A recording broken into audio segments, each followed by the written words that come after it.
presidente e tal, mas e o Danilo Gentili nessa história aí? Tô tentando convencer o Danilo, eu acho que... Mas ele me pareceu, a última vez que ele falou aqui, me pareceu bem sério falando. Uhum. Que se fosse mandado embora, ou se não tivesse no SBT, ele iria. Então você torce para ele ser... Olha só, presta atenção na sua resposta. Você quer que ele seja candidato pela missão a presidente. Ele falou que só se for mandado embora do SBT. Então você torce para ele ser mandado embora do SBT, para ele ser o seu candidato? Falando apenas em nome do partido aqui, em nome do interesse nacional, sei lá, eu adoro de noite, fui no Roda Solta, mas às vezes ele pode procurar outros ares. A vida é cheia de possibilidades. Tô torcendo contra, cara, Danilo. Cara, o Roda Solta, quero ver, cara. Deve ter sido engraçado. Tá engraçado. É mesmo? Quem tava lá? Tinha o Elvis, tinha o... o Tony Moletom. Cara, Dileira, cara. E aí levaram ainda um cara, que é o Garçom Reaça, que é um bolsonarista. Cara, eu não sei. Você viu? E aí? Nossa, é muito engraçado. Ele fala uma coisa em cima da outra, você vai atropelando. Bizarro. O cara... Enfim, o cara só sabia falar de travestis. Né? Porque ele tem uma fissura nesse assunto. E ele só ficava me perguntando disso. Enfim, foi muito engraçado. Assim. Vale a pena assistir pela piada. Muito bom. Muito bom. Quero ver. Então... Ele topando, ele seria um candidato ideal para você? Com certeza. E por quê? Porque o Danilo Gentili, ele representa essa... ele tem uma história de vida sensacional. E quando ele começou a opinar politicamente... A história de vida dele é absurda. Absurda. Aliás, assistam a entrevista que a gente fez com ele. Emocionante. Pouca gente sabe do passado dele. Vê só a fase atual, não sabe realmente de onde ele veio. Né? A história de vida do Danilo é absurda, é uma história inspiradora. É um homem de sucesso na carreira profissional dele, na carreira artística. Quando começou a se posicionar politicamente, ele sempre se posicionou de maneira muito íntegra.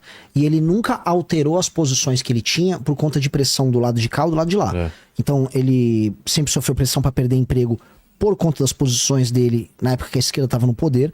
E quando a direita chega no poder, fizeram a mesma coisa com ele e ele não alterou as posições dele. Para mim, ele denota... Vamos dizer, o Danilo tem qualidades morais... De uma pessoa muito nobre. Ele é muito nobre no trato com os amigos dele, é muito leal às pessoas que estão com ele. E são características que eu valorizo demais em tudo. E ele tem, obviamente, ele é conhecido nacionalmente, ele é muito inteligente, ele é muito mais inteligente do que as pessoas imaginam. As pessoas acham que é igual você. As pessoas acham, eles estão fazendo piada. Não, cara, primeiro que piada é uma característica distintiva de quem tem QI alto. Saber fazer humor é uma característica distintiva de gente inteligente. Então, humoristas são muito inteligentes e essa inteligência pode ser usada para fazer uma piada, assim como ela pode ser usada para muitas outras coisas na vida. E você é um cara que é um empreendedor na tua área e você é fudido na tua área. O Danilo é fudido na área dele. Então, assim, tem gente que tende a querer reduzir a pessoa por ser humorista e isso é apenas um erro burro. Então, o Danilo tem essas qualidades intelectuais, as qualidades morais, admiração, tamanho, e acho que ele, conosco, faria coisas muito grandes na presidência da República. Se não for ele... eu gostaria de ver um debate com ele. Imagina um debate com o Danilo Gentili, cara, participando. E o que você ia falar? Não, e se não for ele, cara, será outra pessoa. Tem uma galera que quer que seja eu. Por ser, vamos dizer, fundador do MBL, fundador da missão. Eu sempre falei, cara, não tenho vontade. Deixo até claro isso aqui. E se for, eu serei só em determinadas condições, que seria... Se for, é só pra... Eu vou firmar nosso discurso, eu não vou abrir concessão. Seria pra ir ter o discurso de solução pro Brasil sem querer apaziguar com a figura A, B, ou ponto A, ou ponto B. E isso vai ter consequências, né? Seria uma candidatura muito dura, mas se é o que a galera quiser, eu vou. Eu vou nessas circunstâncias. Será uma candidatura, igual eu tinha te falado, radical não no discurso idiota radical. Tô falando radical de ir à raiz do problema. Vamos às raízes que levam o Brasil a estar quebrado, pobre e violento. Tá? A gente vai isso e eu não proporia nada além das soluções. E pronto. Então eu iria nessas condições e se a galera quiser, falar, vocês têm certeza? Cara, eu falo muita besteira, mas se vocês quiserem eu vou. Se não, né, se inscrevam aí na nossa lista de candidatos à missão. Vai que pinte um presidenciável. Pois é. Cara, teve... Acho que você pode falar até melhor do que eu, mas eu lembro de 2 momentos chaves no MBL que tudo poderia ter ido por água abaixo ou realmente foi e vocês retomaram. Que foi os áudios do Arthur e o momento do Monark que o Kim estava na mesa. Foram os 2 momentos mais pesados para vocês ou você pode citar mais algum e depois fala... O que vocês passaram, o que vocês conversaram, como vocês trataram esses 2 eventos? Não foram, assim, o do Arthur talvez foi o evento com o maior número de consequências pra gente. O Arthur foi muito grave. Mas tem um terceiro evento, que foi o evento do ataque ao MBL, que teve uma operação policial em 2020, uma operação ilegal, que depois foi descoberta que é uma operação de cunho político. Articulado por quem? Pelo bolsonarismo. E sim, tem os vídeos públicos assim de bolsonaristas, o Alan dos Santos, entre outros, anunciando que a operação, sabendo que a operação ia acontecer, dando a letra do que ia ser feito na operação. Carla Zambelli, um dia antes da operação. Olha esses personagens aí, hein? O bolsonarismo, quando teve meios de praticar o que ele tá sofrendo na mão do Alexandre de Moraes, ele praticou. Praticou contra o Danilo, por exemplo, o Danilo. Verdade. Quando precisava censurar o Danilo, derrubar o filme dele, eles foram pra cima do Danilo. Conosco, essa operação policial. Então esse discurso de liberdade de expressão... Completamente casuístico. E perseguição... Completamente casuístico. Completamente casuístico. Quando eles puderam prender, eles comemoraram a prisão de 2 pessoas inocentes numa operação policial que foi tocada por um promotor bolsonarista que usou como base um documento feito por um perfil falso ligado ao Felipe G. Martins, que é outro que fica falando que é vítima, mas que quando pôde comemorar... E ele foi no Twitter. O Felipe G. Martins, quando houve a operação contra o MBL, ele começou a tirar sarro da galera que foi presa. E o que aconteceu? Essa galera que foi presa injustamente. Foi uma peça acusatória vazia para gerar o que eles chamam de phishing, né, que é a pescaria probatória. Eles foram no MBL, pegaram todos os computadores, foram nessas pessoas, pegaram os computadores para ver se tinha alguma coisa dentro, que aí, né, na cabeça deles, o Alan dos Santos tinha falado antes da operação, se pegar o Ayan e pegar o MBL, você vai descobrir tudo, até do Covid, da China, essas teorias conspiratórias desses caras. Sim. Isso ele falou antes da operação. Quando a operação rolou, e é sempre de manhãzinha, né, operação policial, eles já estavam lá, entraram ao vivo de manhãzinha, 6, 7 da manhã, comemorando, fazendo festa. Carla Zambelli, um dia antes da operação, anunciando que ia ter uma operação da Polícia Civil. E a operação foi tocada pelo Ministério Público, a Polícia Civil. Ou seja, todos eles sabiam, eles tocaram aquilo, comemoraram, fizeram festa. E aquilo liberou dados pessoais da minha família, atacou demais minha família, quase quebraram o MBL. E no final, conforme a gente pôde se defender, não apenas nós, mas todos os outros acusados ganharam tudo na justiça. Tudo foi derrubado. O próprio promotor tomou uma bronca do juiz.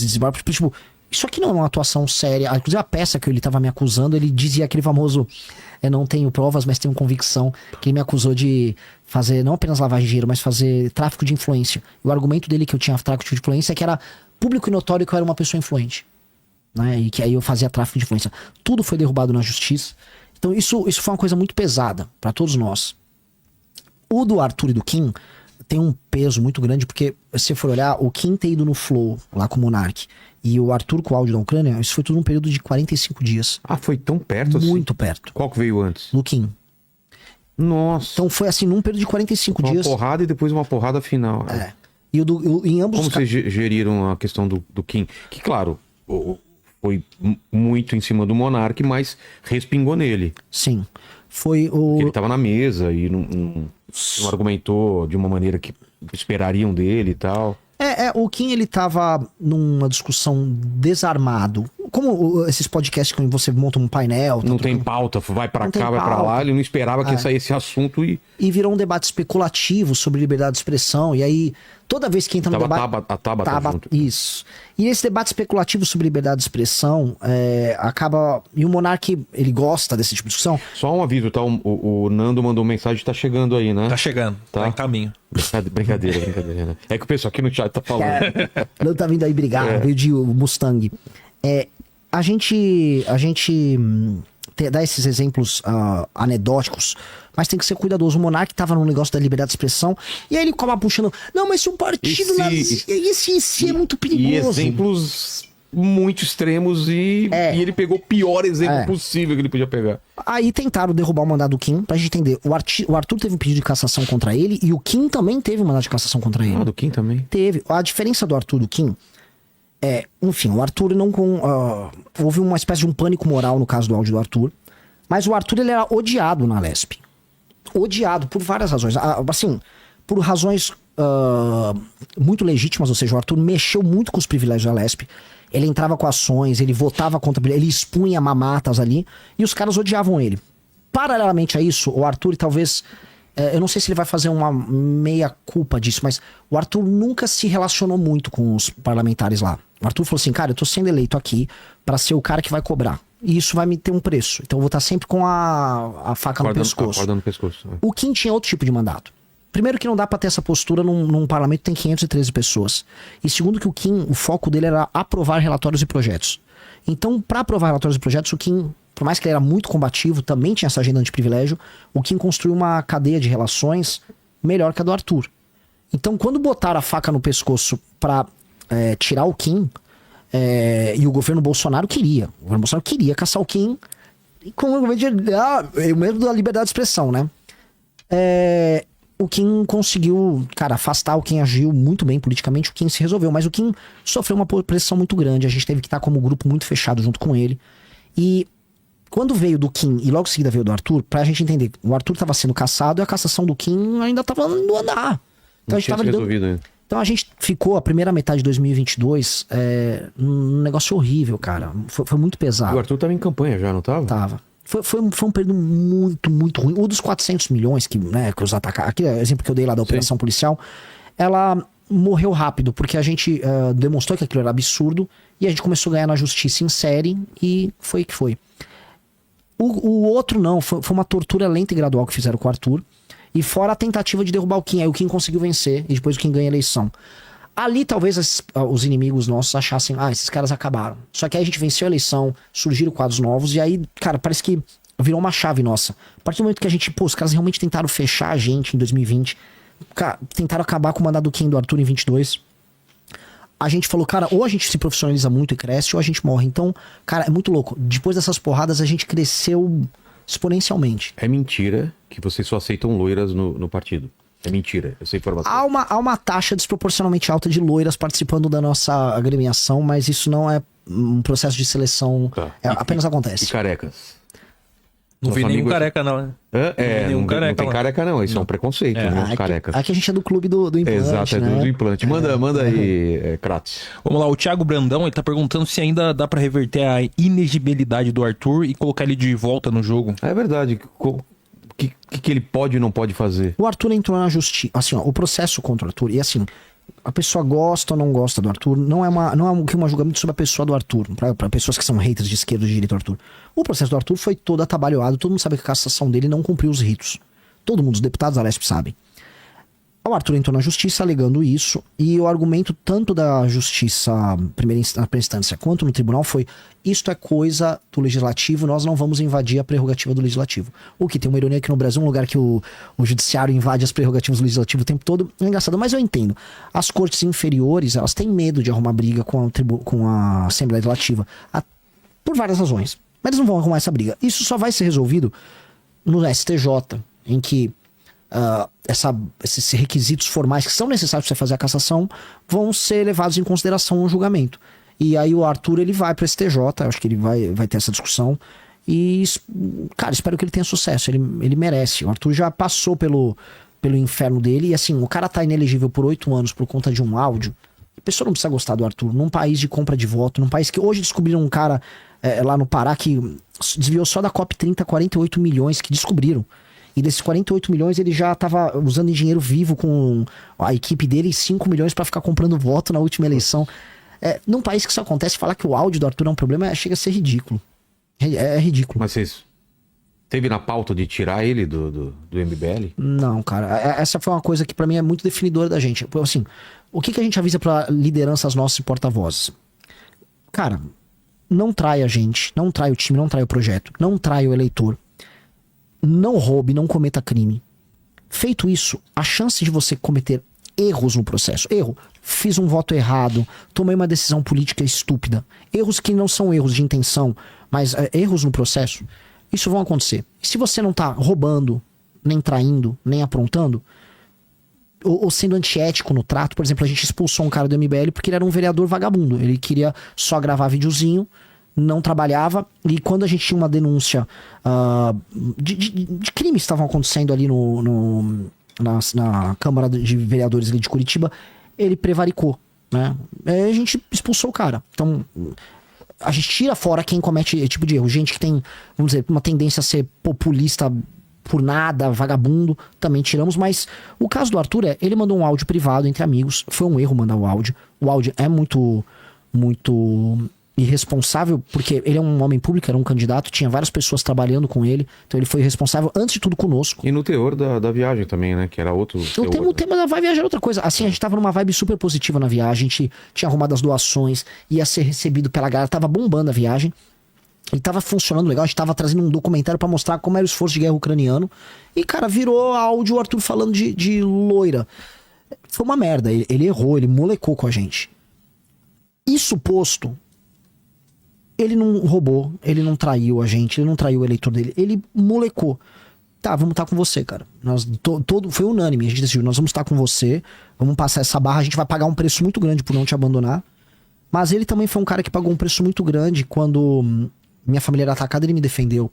Quando o MBL como instituição foi atacado, ele defendeu. Quando líderes do MBL em outros estados eram atacados, ele ia lá e defendia. Então, o Arthur é um cara que, por mais que ele seja um cara engraçado, controverso, o Arthur é um cara nobre no trato com as pessoas e ele é muito, muito, muito estrito no trato, vamos dizer, com as coisas que ele defende. Então, a gente não vai abandonar ele. Pessoal do chat falando irresponsável e feio, né? E feio também. Colocaram. Importante. Aí é o chat que tá falando. É o chat. É o chat, manda. Vamos lá, o Rafik, ele fala assim: Renan, o que vai fazer quando a grande mídia e perfis de redes sociais relevantes tirarem cortes fora de contexto das lives do MBL para massacrar a campanha da missão e sua candidatura à presidência? Faz parte do jogo. Faz parte do jogo. Faz parte do jogo e cabe a gente atuar. Agora, o que a gente fala nas lives, pra dar o exemplo, porque eu sou bem polêmico nas lives. Aí, cara, passarinho que come pedra, né? Sabe o sistema digestivo que tem, né? Então, eu vou ter que defender e dane-se, mas eu não vou ser outra pessoa. Eu vou ser a pessoa que vai sustentar essa posição. O Reinaldo Torres, ele fala: Renan, acredita que além de atacar a segurança, seria interessante também dar um foco forte na educação? Se analisar países que tiveram grande evolução, investiram pesado nisso.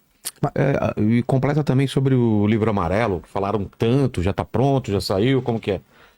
Começa pelo Livro Amarelo. O Livro Amarelo é uma iniciativa que a gente teve. Começa assim, a gente colocou no programa do partido. Tá no estatuto do partido. O programa do partido vai se chamar Livro Amarelo. E o que é o Livro Amarelo?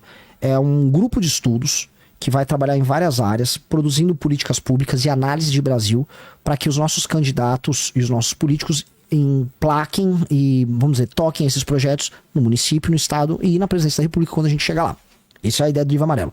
Ao longo da formação do partido, a gente montou as pesquisas do Livro Amarelo, que é um conjunto de 6 livros em que a gente está estudando os problemas do Brasil e propondo as primeiras soluções. Quando terminar esses 6, aí a gente vai criar o Livro Amarelo. Tá. E aí esse Livro Amarelo ele vai ser obrigatoriamente o programa dos candidatos, que os candidatos vão ter que tocar. E a cada 2 anos ele é renovado. Por quê? Porque, olha, começou um vereador nosso, começou a usar, aplicou um projeto. Esse projeto não funciona.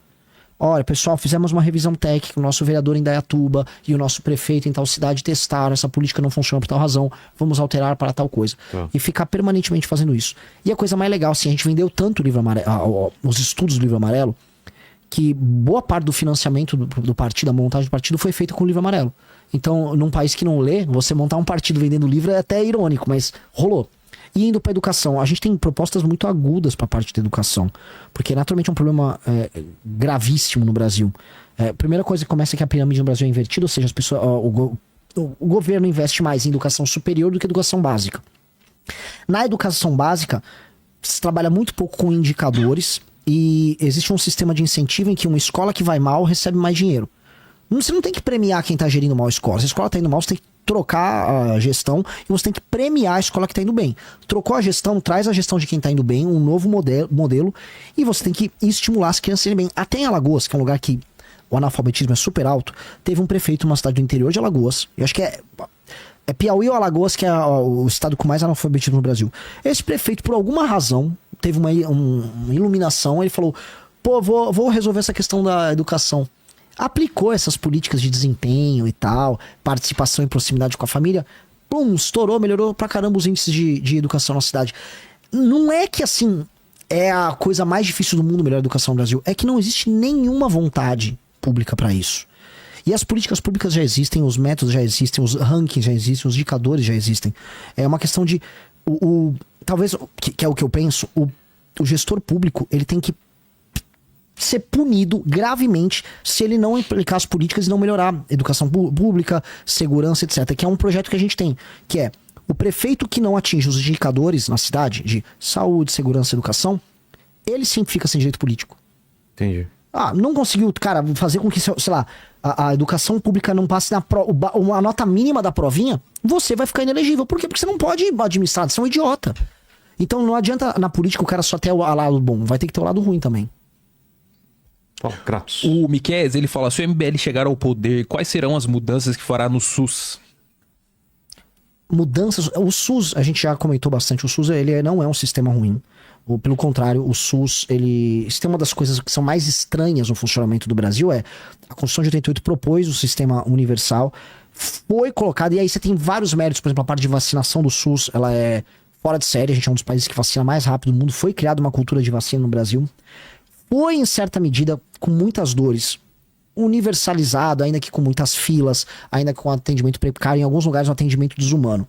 Alguns lugares tem uma gestão pública melhor, em São Paulo você tem isso, você consegue fazer com que o SUS tenha um atendimento ok, não, vamos dizer, de acordo com certos critérios internacionais, mas dentro do contexto de um país de terceiro mundo, sem dinheiro, o SUS vai... O lance é muita tecnologia no SUS, vai vir uma revolução que a própria inteligência artificial que vai trazer, que vai reduzir custos na parte de medicina, investimentos que precisam ser feitos na área de equipamento e redução de fila.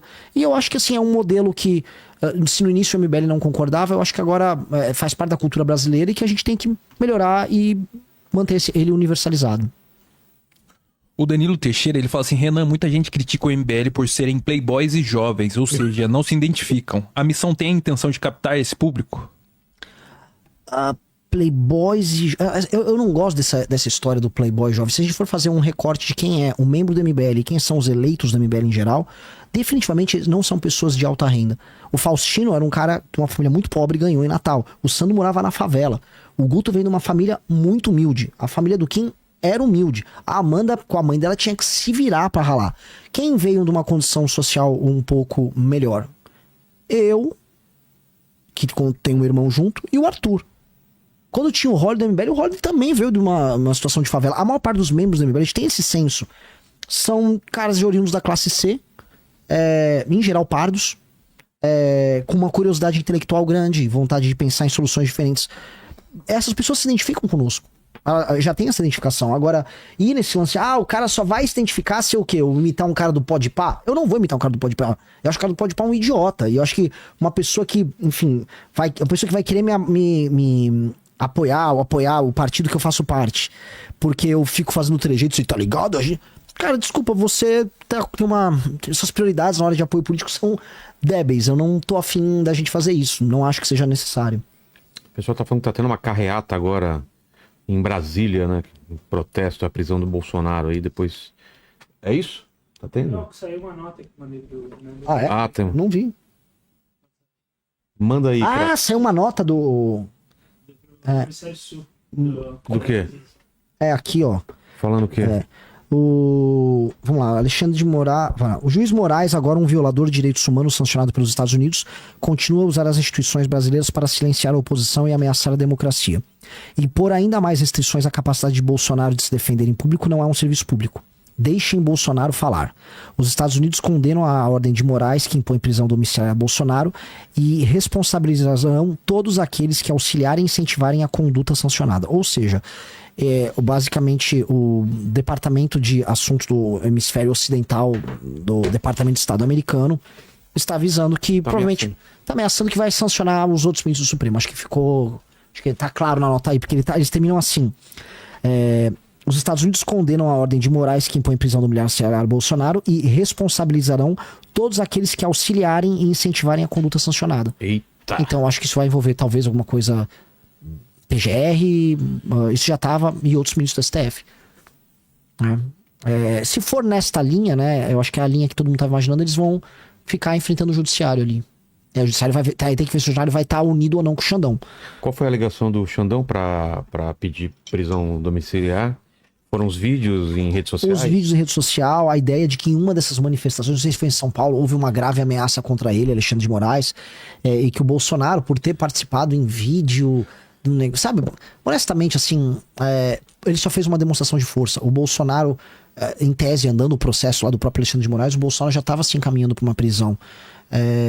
O Moraes, ele excede novamente, vamos dizer, a razoabilidade pra atacar o cara. E eu acho que o recado não foi pro Bolsonaro nisso. Até porque o Bolsonaro tava, vamos dizer, encolhido em casa, né? Nem foi em manifestação.